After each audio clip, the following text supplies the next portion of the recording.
सोमवती अमावस्या के दिन सुहागिन महिलाएं भगवान शिव की पूजा करके अखंड सौभाग्य की कामना करती हैं और सोमवती देवी से आशीर्वाद मांगती हैं कि जैसे उनका सुहाग अखंडित रहा वैसे ही उनका भी सौभाग्य और सुहाग बना रहे। और इस अमावस्या के दिन सुहागिन महिलाएं पूजा करने के बाद जो व्रत कथा सुनती या पढ़ती है वो इस प्रकार है। पौराणिक कथा के अनुसार एक साहूकार के 7 बेटे और एक बेटी थी। उनके घर अक्सर एक ब्राह्मण भिक्षा मांगने आया करता था। जब भी साहूकार की बेटी भिक्षा लेकर आती तो वह ब्राह्मण भिक्षा लेने से मना कर दिया करता और कहता था कि तुम्हारे भाग्य में सौभाग्य नहीं वैधव्य लिखा है। ये सुनकर साहूकार की बेटी बहुत दुखी हो जाती। कई बार ऐसा ही होता रहा। तब एक दिन साहूकार की बेटी ने अपनी माँ को सारी बात बता दी कि कैसे एक ब्राह्मण भिक्षा मांगने आता है और उससे भिक्षा लेने से ही मना कर देता है। साहूकार की पत्नी ने अपनी बेटी से कहा कि अगली बार जब वह भिक्षुक आए तो मुझे बताना। फिर एक दिन वह भिक्षुक द्वार पर आया। उस समय साहूकार की पत्नी दरवाजे से पीछे छुपकर सारी बात सुनने लगी। वही हुआ जैसा हमेशा होता था।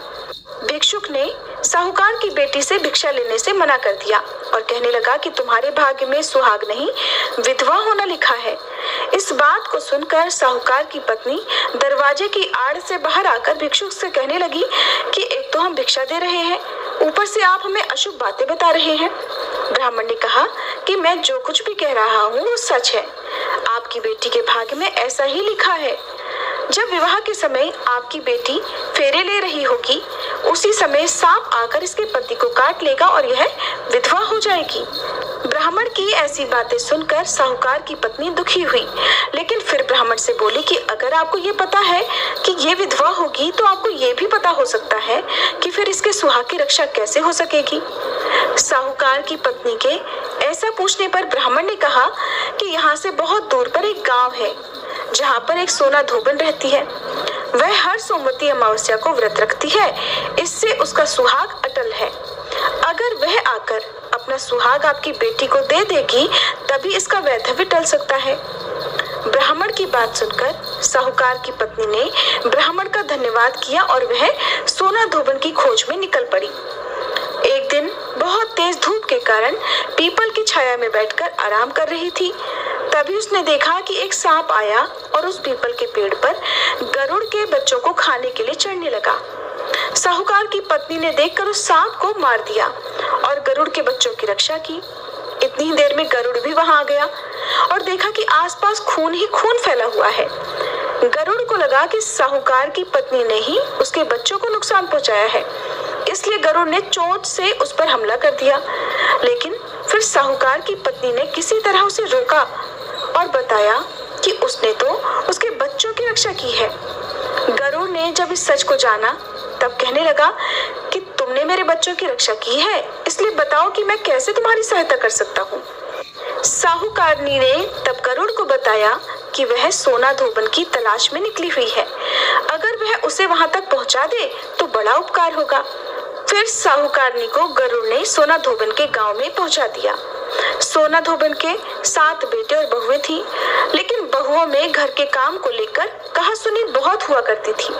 साहूकारनी को एक उपाय सूझा और वह हर रात जब सभी लोग सो जाते तो सोना धोबन के घर में चुपके से चली जाती और घर का सारा कामकाज करके निकल आती। कई दिनों तक ऐसा ही चलता रहा। तब एक दिन सोना धोबन ने सोचा कि अब मेरी बहुएं आपस में कहासुनी भी नहीं करती और घर का सारा कामकाज भी हो जाता है। आखिर ऐसा करता कौन है? ये सब जानने के लिए सोना धोबन चुपकर बैठ गई और सब कुछ उसने अपनी आंखों से देख लिया। काम करके जब साहूकारनी जाने लगी तब धोबन ने उसे पकड़ लिया और पूछने लगी कि तुम कौन हो और यहाँ इस तरह मेरे घर का काम करके क्यों चली जाती हो? साहूकारनी ने कहा, मैं सब बता दूंगी, लेकिन पहले वचन दो कि सारा सच जानने के बाद तुम मेरी मदद जरूर करोगी। सोना धोबन ने साहूकारनी को वचन दे दिया। साहूकारनी ने सारी बातें सोना धोबन को बता दी और अपने साथ चलने के लिए कहा। सोना धोबन साहूकारनी के साथ चल दी। जाने से पहले अपनी बहुओं से बोली कि मेरे लौटने तक हो सकता है तुम्हारे ससुर जी की मृत्यु हो जाए, लेकिन इनके शरीर को तेल में डुबोकर रखना, अंतिम संस्कार मत करना। सोना धोबन इस प्रकार चलते चलते साहूकारनी के घर आ गई और जब साहूकारनी की बेटी का विवाह हो रहा था तब फेरों के समय एक सांप लहलहाता हुआ चला आया। सोना धोबन ने उस सांप के आगे दूध और लावा रख दिया। जैसे ही वह सांप दूध पीने लगा कि सोना धोबन ने उस सांप को एक पिटारी में बंद कर दिया और फिर साहूकारनी की बेटी से कहने लगी कि अब तक मैंने जितने भी सोमवती अमावस्या का व्रत रखा है उन सभी का पुण्यफल मैं साहूकारनी की बेटी को देती हूँ। इसके बाद साहूकारनी की बेटी का वैधव्य टल गया और वह सौभाग्यवती बन गई। इधर सोना धोबन ने पकड़े हुए सांप को दूर जंगल में ले जाकर छोड़ दिया। फिर सोना धोबन अपने गांव लौटने लगी। तब एक दिन रास्ते में ही सोमवती अमावस्या पड़ गई। सोना धोबन ने इस दिन व्रत रखा और पीपल की पूजा की, कथा का पाठ भी किया। इसी बीच घर में सोना धोबन के पति की मृत्यु हो गई थी। जब वे वापस अपने घर लौटी तब उसने अपने रास्ते में किए हुए सोमवती अमावस्या का पुण्य अपने पति को दे दिया। इससे उसका मरा हुआ पति फिर से जीवित हो उठा। लोगों ने जब सोना धोबन से पूछा कि तुमने अपने मरे हुए पति को कैसे जीवित कर लिया, तब उसने बताया कि उसने सोमवती अमावस्या के व्रत के प्रभाव से अपने पति को जीवित किया है। तब से उस गांव की सभी सुहागिन महिलाएं भी अपने अपने पति की लंबी आयु की कामना से सोमवती अमावस्या का व्रत रखने लगी। हे अमावस माता, जैसे आपने साहूकारनी की बेटी और सोना धोबन के पति की रक्षा की, जैसे उनका सुहाग अमर किया, इसी तरह इस कथा को कहने सुनने और हुंकारा भरने वाली सभी सुहागिन महिलाओं के सुहाग की रक्षा करना, सभी का सुहाग अटल रखना। प्रेम से बोलिए अमावस माता की जय। अब सुनिए श्रीमद् भागवत गीता के 7वें अध्याय के सभी श्लोकों का हिंदी अनुवाद।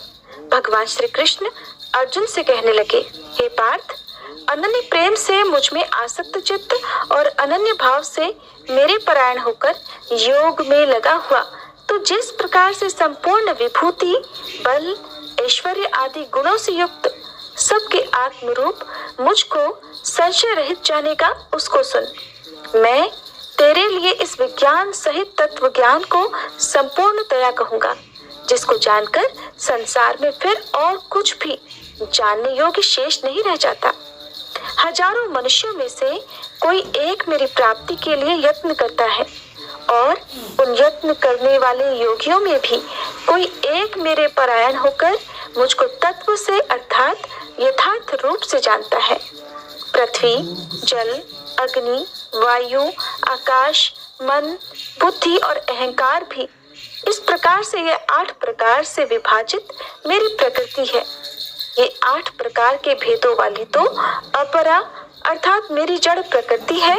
और हे महाबाहो, इससे दूसरी को जिससे यह संपूर्ण जगत धारण किया जाता है, मेरी जीव रूपा परा अर्थात चेतन प्रकृति जान। हे अर्जुन, तू ऐसा समझ कि संपूर्ण भूत इन दोनों प्रकृतियों से ही उत्पन्न होने वाले हैं और मैं संपूर्ण जगत का प्रभव तथा प्रलय हूँ, अर्थात संपूर्ण जगत का मूल कारण हूँ।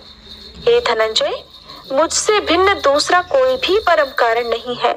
ये संपूर्ण जगत सूत्र में सूत्र के मणियों के समान मुझ में गुथा हुआ है। हे अर्जुन, मैं जल में रस हूँ, चंद्रमा और सूर्य में प्रकाश हूँ, संपूर्ण वेदों में ओंकार हूँ, आकाश में शब्द और पुरुषों में पुरुषत्व हूँ। मैं पृथ्वी में पवित्र गंध और अग्नि में तेज हूँ और संपूर्ण भूतों में उनका जीवन हूँ और तपस्वियों में तप हूँ। हे अर्जुन, तू संपूर्ण भूतों का सनातन बीज मुझको ही जान। मैं बुद्धिमानों की बुद्धि और तेजस्वियों का तेज हूँ।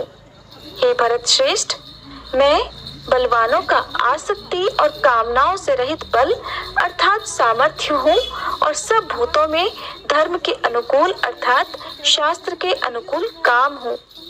और भी जो सत्वगुण से उत्पन्न होने वाले भाव हैं और जो रजोगुण से होने वाले भाव हैं, उन सब को तो मुझसे ही होने वाले हैं ऐसा जान, परंतु वास्तव में उनमें मैं और वे मुझ में नहीं है।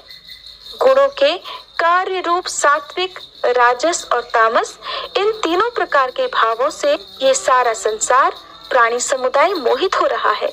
इसलिए इन तीनों गुणों से परे मुझ अविनाशी को नहीं जानता। क्योंकि ये अलौकिक अर्थात अति अद्भुत त्रिगुणमयी मेरी माया बड़ी दुस्तर है।